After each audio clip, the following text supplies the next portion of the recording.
Hello, welcome back to the Arturia SQ-80-V tutorial. Today we're going to be having a look at a couple of the more advanced features of the oscillators, amplitude modulation and the sync options. If you're enjoying this series, check out the Patreon link or the join button to become a YouTube channel member, both awesome ways to help support my channel. Thanks very much to everybody who has so far. Okay, amplitude modulation first. This is exactly what it says. It's the amplitude of oscillator 2, because oscillator 2 is the only one that's got this option, being modulated by something else. Well, it's actually being modulated by oscillator 1. We have a look at the hardware map. You can see this AM link here. So it's a physical connection inside the synthesizer, a hardwired connection. What it basically allows us to do is use oscillator 1 to change or modulate the volume or amplitude of oscillator 2. Now, it's actually a very difficult thing to demonstrate this because oscillator 1 can only go down so low, but I'll do my best. What we're hearing here when I press the key is oscillator 1 all on its own. Now, there's an outside chance, depending on what speakers you're listening on, that you can't even hear that. It's cycling at 32 Hertz and it's very quiet, it's very low. Well, it's not very quiet, it's very low. It's really difficult to hear. I can actually knock it down by yet another octave by pulling the semitone all the way down, and eventually you will hear it just disappear. Even the tuner can't keep up with it at this rate. So that's now cycling 16 times a second, which is pretty much below anybody's capacity to hear it. What I'm going to do now is turn oscillator 1 off. It's still active, it's still there, but we don't want to hear it anymore because we can't, it's cycling too slowly. Now let's have a listen to oscillator 2. What does that currently sound like? Well, it's a regular old sine wave cycling at 130 Hertz. Now I'm going to dial amplitude modulation in, which means oscillator 1, which is currently cycling 16 times a second, is now going to modulate or change the volume of oscillator 2.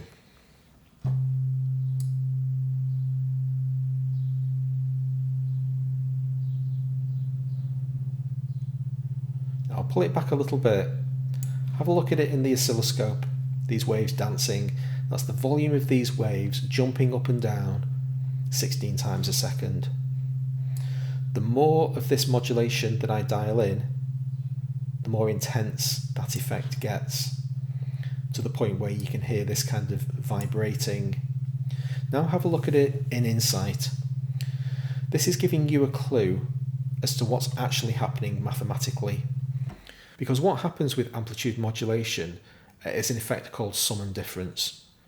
We always get the original wave, so oscillator 2 is cycling at 130 Hertz, and we can see that in Insight.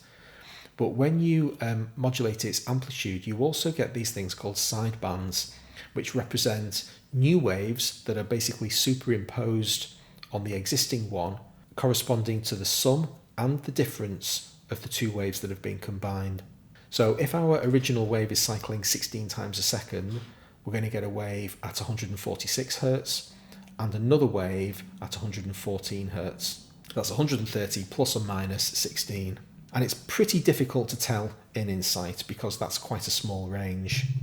If I really zoom in, you can just about see Insight trying to draw the three waves. But we can make it more obvious what's going on by starting to increase the pitch of oscillator 1. So we were originally at 16 Hertz. If I bring it all the way back up to 0, we're going to be at 32 Hertz. Let's watch the journey between those 12 semitones. Watch this peak in Insight. There's the side bands, basically separating out from the fundamental, from the original tone. So here's our original wave at 130. And we've got distinct towers. So every frequency that the original wave had is now having a sum and difference wave imposed on it by the amplitude modulation. So amplitude modulation is really interesting for producing this kind of tremolo effect. Because it's coming from an oscillator that's cycling at audible pitch, you're not going to hear a genuine tremolo effect, which would have to have really slow LFO and basically have much more control over it. The kind of tremolo you might be used to hearing from an effects pedal might be cycling 4, 5, 6 times a second, which is slower than this thing can get to. But at audible pitches, it's an effect in its own right. So here you can see oscillator 1 still at -2 octaves, it's still pretty slow. Let's bring it back up to a regular audio pitch and hear what effect it has on the sound.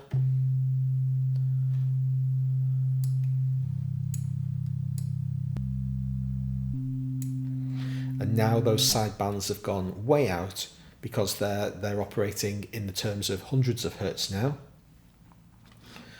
And if I make the variance between those two pitches a little bit more non-standard by just adding one extra semitone in,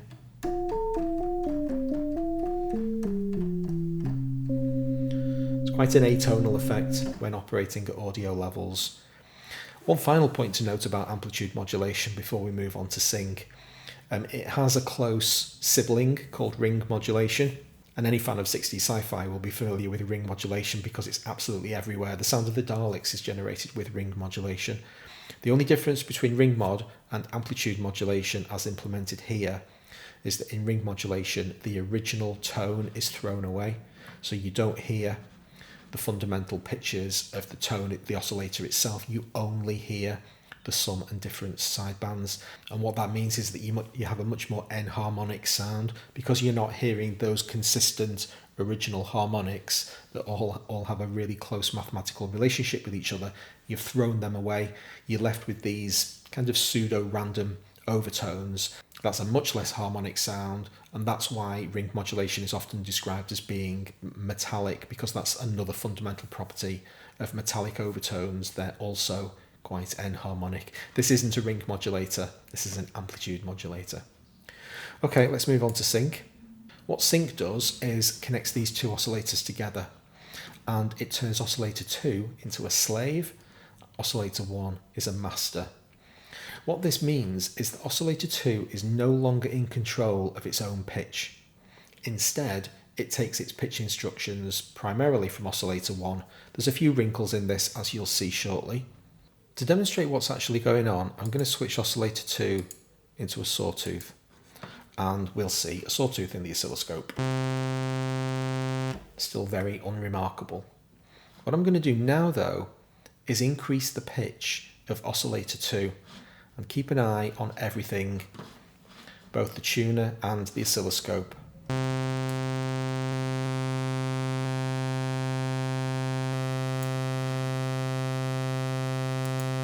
Okay, I've just frozen the oscilloscope there.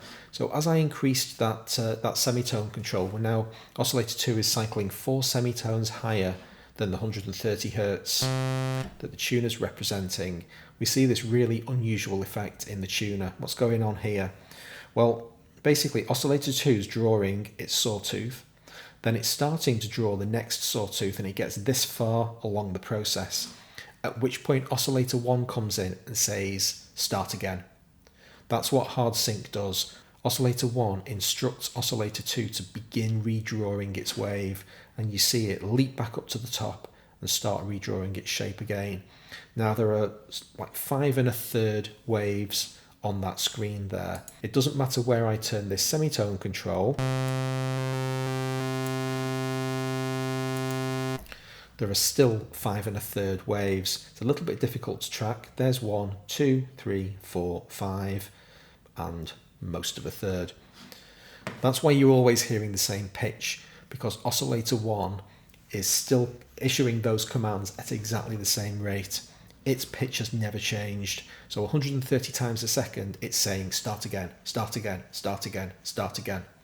Oscillator 2 never gets an opportunity to get a say in what the pitch of the tone actually is. That situation changes when the pitch of oscillator 2 is more than twice as fast as oscillator 1. So what I'm going to do is set the semitone control back, increase oscillator 2 by a full octave, unfreeze the oscilloscope. Now we've got twice as many waves in the oscilloscope, because oscillator 2 is having an opportunity to draw 2 full waves before oscillator 1 comes in and imposes its will. That means that we're now hearing 130 instructions from oscillator 1 but 2 full waves from oscillator 2 inside each of those instructions, and so that then becomes the dominant pitch again. And when we look at the tuner, sure enough, 261 Hz. So the moment we more than double the frequency,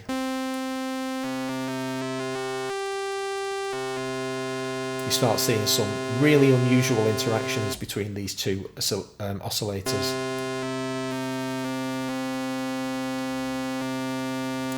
In this particular case, see, that's 2 semitones above an octave, a full octave, and the tuner's actually confused. It just can't figure out what's going on, because oscillator 2 is doing one thing and oscillator 1 is driving these instructions 130 times a second, and the tuner gets all upset.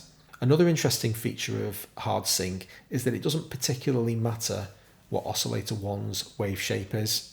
If I get this back down to some sort of reasonable equivalent, so oscillator 2 is now just 2 semitones faster than oscillator 1 is.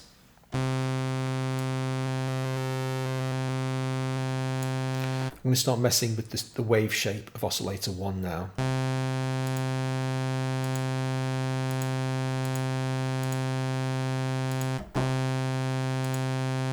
It's not having any effect on the tone whatsoever, because all oscillator 1's doing is saying start again, start again, start again, start again, 130 times a second. It doesn't matter what it does in the meantime, we're not hearing it. Of course, if I increase the level of oscillator 1, that's a completely different situation. Now we're actually hearing the wave itself. And of course,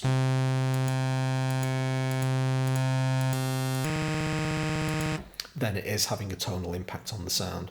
Now, kind of physics lesson aside, sync is really cool for generating really interesting tonal effects, because this kind of thing, where we get these weird little bumps in the graph as one thing is happening and then another thing comes in and it overrides it, that's a very difficult effect to generate via any other means. And most analog synthesizers from the late 70s and 80s had hard sync in it because everybody discovered how awesome it sounded, and it's all about the tonal effect of changing the semitone offset between these two oscillators from the slave perspective, not from the master perspective. So that'll do us for today. Hope you enjoyed the episode. If you did, please hit the like button. I'll see you next time. Thanks a lot.